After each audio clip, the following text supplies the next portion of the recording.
மீனாட்சி சுந்தரம் புத்தம் புதிய நெடுந்தொடர் நமது கலைஞர் தொலைக்காட்சியில் காண தவறாதீர்கள்.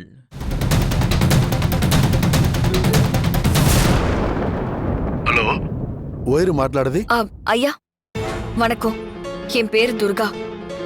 நீங்க கனக துர்கா கோவிலுக்கு செய்வினை எடுக்க போறீங்கன்னு எனக்கு தெரியும். உங்களை தயவு பண்ணி கேட்டுக்கிறேன், நீங்க அங்க போக வேண்டாம் ஐயா. ஏமா போக வேண்டாம்னு சொல்றீங்க?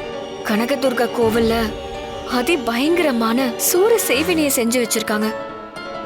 அது உங்களோட சக்திக்கும் அப்பாற்பட்ட ஒரு தீய சக்தியா இருக்கும். அந்த செய்வினையை எடுத்தா அது உங்க உயிருக்கே ஆபத்தாயிடும். அதனாலதான் ஐயா சொல்றேன், நீங்க ஊருக்கே திரும்பி போயிடுங்கய்யா. அம்மாடி துர்கா, நீங்க யாரு எவருன்னு எனக்கு தெரியல. ஆனா அந்த அம்மனோட பேரை உங்க பேரா வச்சிருக்கீங்க. நீங்க சொல்றது தெய்வ வாக்கு போலதான் இருக்கு. ஆனாலும் இமயமலை சாரல்ல சதா சர்வ காலமும் சதாசிவ மூர்த்தியையே தியானிச்சுக்கிட்டு இருந்த எனக்கு எந்த ஒரு தீய சக்தியை பார்த்தும் பயமே கிடையாது. அதோட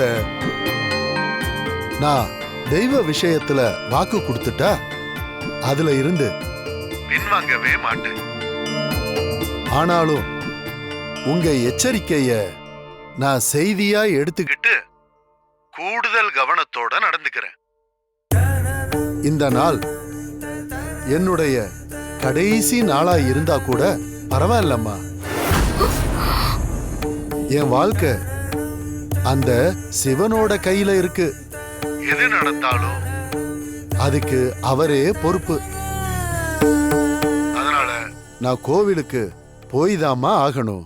ஆதி சிவன் மேல உங்களுக்கு இருக்கிற பக்திக்கு நான் தலை வணங்குற சாமி. இனி என்னால உங்களை தடுக்க முடியாது. ஆனாலும் உங்களோட பாதுகாப்புக்காக சதா சிவனுக்கு உகந்த சிவகவசத்தை நானும் பாராயணம் பண்றேன். ஆதி சிவன் அருளால உங்க முயற்சிக்கு நல்ல பலன் கிடைக்கணும் சாமி.